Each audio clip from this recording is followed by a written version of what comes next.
दोस्तों, इस वीडियो में हम कश्मीर टूर पैकेज को डिस्कस करेंगे और वीडियो को देखने के बाद आप आसानी से कश्मीर का टूर प्लान बना सकते हैं, वो भी बिना किसी ट्रैवल एजेंट की मदद से। आप अपने टाइम और बजट के अकॉर्डिंग ये डिसाइड कर सकते हो कि आपको कितने दिन का पैकेज बनाना है। इस वीडियो में हम डे वाइज मैप की हेल्प से आपको डिस्टेंस और प्लेसेस की जानकारी देंगे और अंत में आपको बजट और things to consider before coming to Kashmir के बारे में भी बताएंगे। तो चलिए फिर करते हैं शुरू। नमस्कार दोस्तों, मैप ट्रेवल्स में आपका स्वागत है। सबसे पहले जानते हैं जम्मू कश्मीर के भूगोल को। ये इंडिया के नॉर्थ में है और यहाँ पर मुख्यतः दो स्टेट हेडक्वार्टर है। एक है जम्मू में जो विंटर्स में यूज होता है और दूसरा है श्रीनगर में और ये समर में यूज होता है। और इन दोनों के बीच का जो डिस्टेंस है वो लगभग 250 किलोमीटर का है। इसमें जो माता वैष्णो देवी वाला जो एरिया है ये एरिया पड़ता है आपके जम्मू वाले रीजन में, और जो बाकी के साइट सीइंग के प्लेस आते हैं जैसे कि सोनमर्ग, गुलमर्ग, पहलगाम इत्यादि ये पड़ते हैं इस श्रीनगर वाले में। अब बात करते हैं कि आप कश्मीर कैसे पहुंच सकते हैं। तो सबसे पहले बात करते हैं सबसे इजी ऑप्शन यानी कि वाया एयर। जम्मू और कश्मीर में दो एयरपोर्ट है, एक जम्मू में है और दूसरा श्रीनगर में है। यहाँ पर आप डायरेक्ट फ्लाइट के थ्रू पहुंच सकते हो। यहाँ के लिए आपको दिल्ली मुंबई से डायरेक्ट फ्लाइट मिल जाएगी। अगर आपका वैष्णो देवी घूमने का प्लान है तो आप जम्मू तक की फ्लाइट लें, और अगर आप सोनमर्ग, गुलमर्ग, श्रीनगर और पहलगाम इत्यादि घूमना चाहते हैं तो आप श्रीनगर की फ्लाइट कंसीडर कर सकते हैं। वाया रोड दिल्ली से जम्मू वाया चंडीगढ़, लुधियाना और पठानकोट के रास्ते लगभग 600 किलोमीटर है और श्रीनगर लगभग 850 किलोमीटर है। रास्ता आपकी स्क्रीन पर शो रहा होगा तो आपको एक आइडिया लग जाएगा। वाया ट्रेन,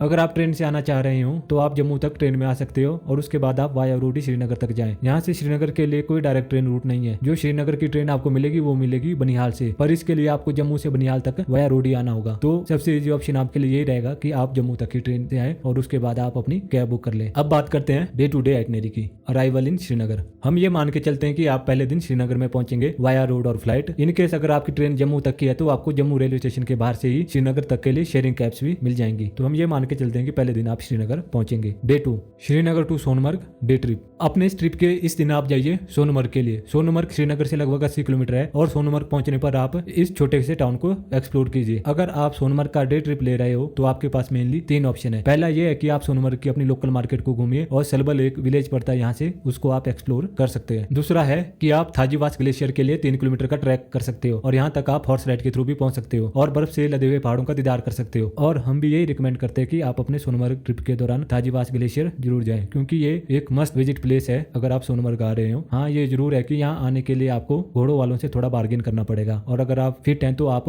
3 किलोमीटर का ट्रैक भी कर सकते हो, पर यह ध्यान रखना कि ट्रैक करते वक्त आप घोड़े वालों से बच के रहें। आज के लिए आपका तीसरा ऑप्शन ये है कि आप यहाँ से जो जिला पास और 0 पॉइंट की तरफ भी जा सकते हो, जो यहाँ से फर्दर 25 किलोमीटर है कारगिल और लद्दाख की तरफ। इस तरफ को जाते हुए रोड काफी खराब है और इस जर्नी को एक साइड की करने के लिए आपको लगभग 2 से 2.5 घंटे भी लग सकते हैं। तो आप इन तीनों में से सोनमर्ग के डे ट्रिप के लिए कोई एक ऑप्शन चुन सकते हो। बाकी रूट की जानकारी आपके स्क्रीन पे शो हो रही होगी और शाम को आप वापस आइए श्रीनगर अपने ओवरनाइट स्टे के लिए। Day 3 Srinagar day trip. आज का दिन आपका रहने वाला है श्रीनगर में। ये जम्मू कश्मीर रीजन की समर कैपिटल भी है और यहाँ पर आप सबसे पहले सुबह उठ के जाइए शंकराचार्य टेम्पल। यहाँ से आपको पूरे श्रीनगर का एक बड़ा ही जबरदस्त व्यू देखने को मिल जाएगा। उसके बाद आप जा सकते हो चश्मे शाही, निशात गार्डन और फिर शालीमार बाग। और अगर आप मार्च या अप्रैल के बीच में आ रहे हो तो आप बीच में ट्यूलिप गार्डन में भी रुक सकते हो, क्योंकि इस वक्त यहाँ पे पूरे के पूरे एरिया में अलग अलग कलर के ट्यूलिप खिले हुए नजर आएंगे। और अपने इस ट्रिप के दौरान आपको 4 चिनार और जीरो ब्रिज को भी जरूर कंसिडर करना चाहिए। ये सारी की सारी डेस्टिनेशन लगभग 10 किलोमीटर के रेडियस में ही है, तो आप इनको इजीली घूम सकते हो। और शाम को आप शिकारा राइड ले सकते हो डल लेक की। डल लेक को श्रीनगर का दिल भी कहा जाता है। इस शिकारा राइड के दौरान आप एक्सपीरियंस कर सकते हो floating shops, floating post office, backdrop में पहाड़ और 4 चिनार, जो कि एक आइलैंड है लेक के बीच, जिसमें आपको देखने को मिलेगा एक छोटा सा गार्डन और 4 चिनार के पेड़। ये बेस्ट थिंग है इस लेक में एक्सपीरियंस करने के लिए, पर ये मेन घाट से काफी दूर है। इसके लिए आप कोशिश कीजिए कि 24 नंबर घाट से आप अपनी शिकारा बुक कीजिए। और अगर आप चाहो तो आज रात का आपका नाइट स्टे आप हाउस बोट में भी ले सकते हो। अगर आप साइलेंस लवर हो तो हम आपको रिकमेंड करेंगे कि आप यहाँ से नजदीक में एक निगीन लेक भी पड़ती है, आप वहाँ पर भी हाउस बोट्स हैं, तो आप वहाँ पर भी अगर आपको साफ सुथरा माहौल और सिटी लाइफ से दूर रिलैक्स्ड रहना है तो आप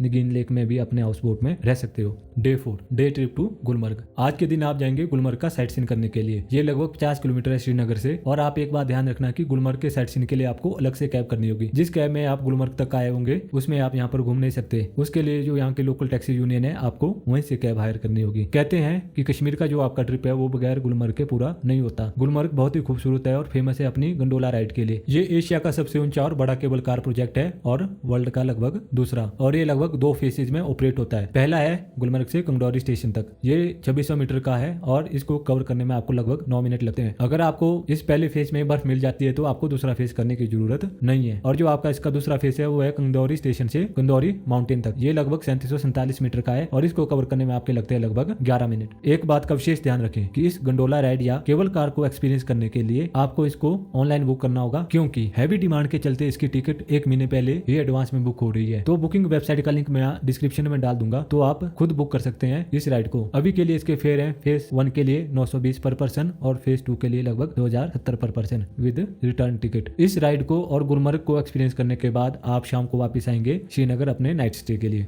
डे 5 आज के दिन आप जाएंगे श्रीनगर से पहलगाम की तरफ। ये लगभग 90 किलोमीटर की यात्रा है और इसको करने में आपको लगभग 2.5 से 3 घंटे लगेंगे। यहाँ पर भी लोकल साइट सीइंग के लिए आपको लोकल टैक्सी ही हायर करनी होगी। आज आप सबसे पहले पहलगाम को घूमिए, अपने होटल में चेक इन कीजिए और उसके बाद जाइए बेताब वैली के लिए। इसका नाम सनी देओल की एक फिल्म आई थी बेताब, उसकी शूटिंग यहाँ पर हुई थी, तो उसके बाद इस पूरी वैली का नाम ही बेताब वैली पड़ गया। और चंदनबाड़ी ये लगभग वही जगह है जहाँ से पवित्र अमरनाथ की यात्रा शुरू होती है। अगर समय का इशू है तो आपको पहलगाम तथा बेताब वैली को जरूर घूमना चाहिए। इनको घूमने के बाद आप वापस आइए, और अगर आपको अरू वैली को घूमना है तो पहलगाम में ही नाइट स्टे लीजिए, वरना आप आज वापस श्रीनगर की तरफ या जम्मू की तरफ जा सकते हैं जहाँ से भी आपकी फ्लाइट है। डे 6 आज पहले तो आप अरू वैली को घूमेंगे और उसको घूमने के बाद आप वापस आएंगे श्रीनगर या जम्मू, जहाँ से भी आपकी वापसी की फ्लाइट या ट्रेन है। और अगर आप वैष्णो देवी को भी अपने इस टूर में इंक्लूड करना चाहते हो तो इस वीडियो को यहाँ से कंटिन्यू कर सकते हो, अन्यथा आप बजट वाले सेक्शन पे जाके डायरेक्ट बजट की जानकारी ले सकते हैं। अगर आपको वैष्णो देवी को घूमना है तो आज का जो आपका नाइट स्टे है वो आपको कटरा में लेना चाहिए, जहाँ से इस पवित्र यात्रा की शुरुआत होती है। डे 7 वैष्णो देवी यात्रा। आज के दिन आप माता वैष्णो देवी की यात्रा करेंगे। ये यात्रा लगभग 26 किलोमीटर की रहने वाली है और इस यात्रा को आप हेलीकॉप्टर की मदद से भी कर सकते हैं और माता के दर्शन के साथ साथ आसपास के मनमोहक दृश्यों का आनंद भी ले सकते हैं। आप इस यात्रा को पालकी या घोड़े की मदद से भी कर सकते हैं और इस यात्रा को करने से पहले आपको यहाँ के बुकिंग काउंटर पे एंट्री करवानी होगी। इस यात्रा को करने के बाद आज का जो आपका रात्रि ठहराव है वो डिपेंड करता है आपके फर्दर प्लान पर। अगर आपकी ट्रेन कटरा से है तो आप कटरा में नाइट स्टे लीजिए, और अगर आपकी फ्लाइट है वापसी की तो इसके लिए आपको जम्मू जाना पड़ेगा, तो आज का जो आप अपना नाइट स्टे है वो आप जम्मू में भी ले सकते हो। ये कंप्लीटली डिपेंड करता है आपके प्लेस ऑफ डिपार्चर पर और डेट एंड टाइम पर। वैष्णो देवी की यात्रा अगर आपको हेलीकॉप्टर की मदद से करनी हो तो उसके लिए आपको 1 महीने पहले ही एडवांस में टिकट बुक करनी होगी, और जो उसका फेयर है वो लगभग रहता है 1800 रुपए एक साइड का। इसकी बुकिंग वेबसाइट का लिंक भी मैं डिस्क्रिप्शन में डाल दूंगा। अब बात करते हैं आपके इस कश्मीर टूर का बजट कितना रहने वाला है और आपको किन किन बातों का ध्यान रखना है कश्मीर आने से पहले। सबसे पहले बात करते हैं ट्रांसपोर्टेशन की। इस टूर के लिए अगर आप सेडान कैब जैसे कि स्विफ्ट डिजायर, इटियोस इत्यादि ले रहे हो तो आपका लगेगा लगभग 2500 रुपए पर डे। पर इसके लिए आपकी मिनिमम जो आपका जर्नी रहने वाली है वो 5 या 6 दिन की होनी चाहिए। और अगर आप आर्टिगा या इनोवा इत्यादि लेते हैं तो उसका लगभग 3500 से 4000 रुपए पर दिन, अगर मिनिमम